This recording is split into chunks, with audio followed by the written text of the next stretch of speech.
ಆಲೂರು ತಾಲೂಕಿನ ನಾವಿದ್ ಶರೀಫ್ ಎಂಬ ವ್ಯಕ್ತಿಗೆ ಎದೆನೋವು ಕಾಣಿಸಿಕೊಂಡಿದ್ದು ಸ್ಥಳೀಯ ಸರ್ಕಾರಿ ಆಸ್ಪತ್ರೆಗೆ ಚಿಕಿತ್ಸೆಗಾಗಿ ಆಗಮಿಸಿದ್ರು. ವೈದ್ಯರ ನಿರ್ಲಕ್ಷ್ಯದಿಂದ ಚಿಕಿತ್ಸೆ ದೊರೆಯದೆ ಕೆಲವೇ ಕ್ಷಣಗಳಲ್ಲಿ ಅವರು ಅಸುನೀಗಿದ್ದಾರೆ ಅಂತ ಕುಟುಂಬಸ್ಥರು ಆರೋಪಿಸಿದ್ದಾರೆ.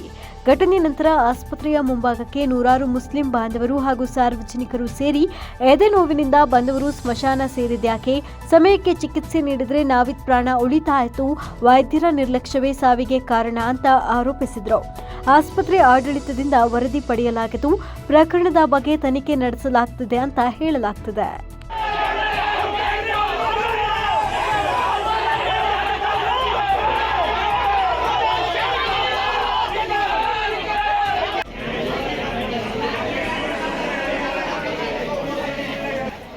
ಬಂದಂಥ ವೈದ್ಯಾಧಿಕಾರಿಗಳು ನಡ್ಕೊಂಡಂಥ ನಡವಳಿಕೆ ನಾವೆಲ್ಲ ಸೈಡ್ನಿಂದ ಸಮಾಧಾನವಾಗಿದ್ದೀವಿ.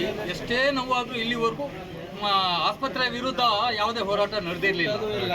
ಈಗ ಹೋರಾಟ ಅನಿವಾರ್ಯ ಯಾಕಾಗಿದೆ ಅಂದರೆ ನೂರಾರು ಸಾವುಗಳು ಸಂಭವಿಸಿದೆ.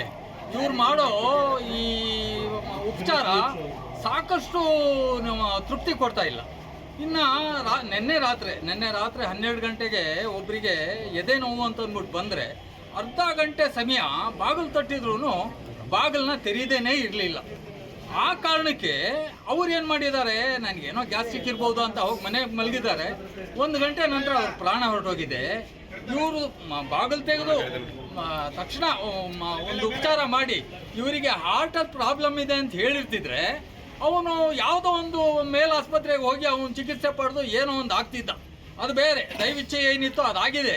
ಆದರೆ ನಾವಿವತ್ತು ಕೇಳ್ತಿರೋದೇನೆಂದರೆ ಇಲ್ಲಿವರೆಗೂ ನಾವು ಅನುಭವಿಸಿದ್ವಲ್ಲ ನಾವು, ಇನ್ನು ಮುಂದೆ ಆಗಬಾರ್ದು ಅಂತ ಯಾರು ಇದಕ್ಕೆ ಕಾರಣಕರ್ತರಾಗಿದ್ದಾರೆ ಅವರ ಕೆಲಸನ ರದ್ದು ಮಾಡಿ ಅವರಿಗೆ ಬೇರೆ ನನ್ನಂತೆ ಬಂದು ಸಮಾಜದಲ್ಲಿ ದುಡಿಯಲಿ.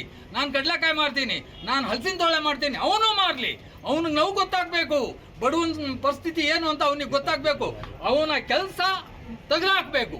ಬೇರೆ ಈಗ ಕಾಯ್ತಿದ್ದಾರಲ್ಲ, ಡಿಗ್ರಿ ತಗೊಂಡು ಮನೆಯಲ್ಲಿ ಕೂತ್ಕೊಂಡು ಕಾಯ್ತಿದ್ದಾರಲ್ಲ, ನಮಗೆಲ್ಲ ನೌಕರಿ ಇಲ್ಲ ಅಂತ, ಅವ್ರಿಗೆ ಅನುಕೂಲ ಆಗಲಿ, ಇವ್ರನ್ನ ನೌಕರಿಯಿಂದ ವಜಾ ಮಾಡಲಿ ಅನ್ನೋ ಅಳಲು ನಮ್ಮದು. ರಾತ್ರಿ ಈ ಹಾಸ್ಪಿಟ್ಲ ವ್ಯವಸ್ಥೆಗಾಗಿ ಒಬ್ಬ ರೋಗಿ ನವೀದ್ ಎಂಬಾತ ರಾತ್ರಿ 12 ಗಂಟೆಯಲ್ಲಿ ಈ ಹಾಸ್ಪಿಟ್ಲಿಗೆ ಬಂದಂಥ ಸಂದರ್ಭದಲ್ಲಿ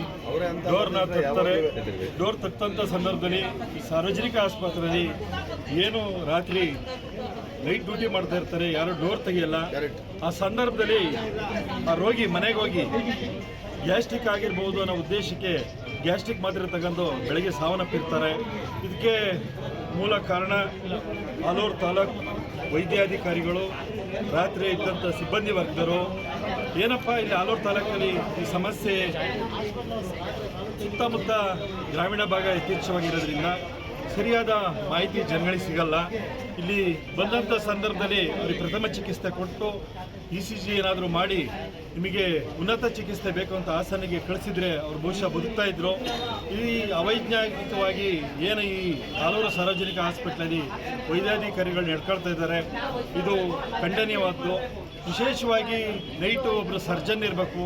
ಈ ಕಣ್ಣಿನ ಡಾಕ್ಟ್ರು ಇಲ್ಲ ಮಕ್ಕಳು ತಜ್ಞರು ಯಾರನ್ನೋ ಒಬ್ಬರು ನೈಟ್ ಬಿಡ್ತಾರೆ, ಒಬ್ಬರು ಫಿಸಿಷಿಯನ್ ಇರೋ ಅಂಥ ಒಂದು ವ್ಯವಸ್ಥೆ ಮಾಡಬೇಕು. ನೈಟು ಒಂದು ಮಕ್ಕಳು ತಜ್ಞರು ಇರೋ ಅಂಥ ವ್ಯವಸ್ಥೆ ಮಾಡಬೇಕು. ಸಾರ್ವಜನಿಕ ಆಸ್ಪತ್ರೆಯಲ್ಲಿ ಅಕ್ಕಪಕ್ಕದಲ್ಲಿ ಲೈಟ್ ಆನ್ ಇರಲ್ಲ, ಲೈಟ್ ಸರಿಯಾಗಿ ಇಲ್ಲಿ ಬಂದಂಥ ರೋಗಿಗಳನ್ನ ಗಮನಿಸಲ್ಲ. ಇದಾಗಬಾರ್ದು. ಇದಕ್ಕೆ ತಲೆದಂಡ ವೈದ್ಯಾಧಿಕಾರಿಗಳಾಗ್ತಾರೆ, ಸಂಬಂಧಪಟ್ಟರಾಗ್ತಾರೆ. ಅವ್ರನ್ನ ಕರೆದು ಈಗ ವಿಚಾರಣೆ ಮಾಡ್ತೀವಿ. ಈಗ ಇದ್ರ ಮೂಲಕ ನಾವೇನು ಮನವಿ ಮಾಡ್ತಾ ಇದ್ದೀವಿ ಅಂದರೆ, ಸಂಬಂಧಪಟ್ಟ ಒಬ್ಬರು ಸಾವಿಗೆ ಏನು ಕಾರಣರಾಗಿದ್ದಾರೆ ಅವರಿಗೆ ಏನು ಪನಿಷ್ಮೆಂಟ್ ಆಗಬೇಕು ಅದು ಖಂಡಿತ ಆಗಬೇಕು. ಇಲ್ಲಾಂದರೆ ಈ ಹೋರಾಟ ಮುಂದುವರಿಯುತ್ತೆ ಅಂತೇಳಿ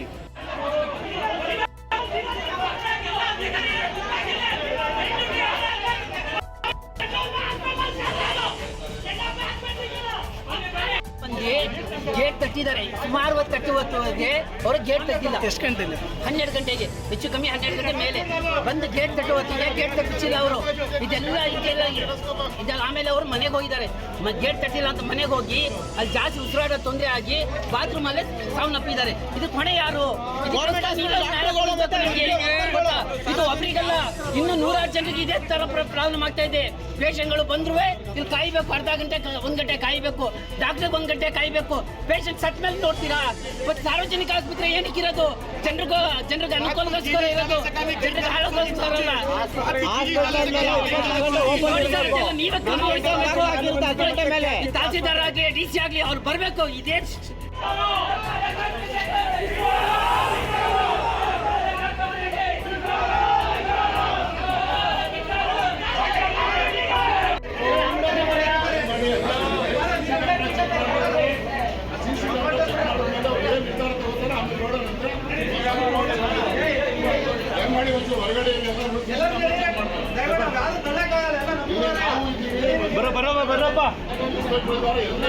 ಮೆಂಡು ನ್ಯೂಸ್ ನೆಟ್ವರ್ಕ್, ಸತ್ಯದ ಕನ್ನಡಿ.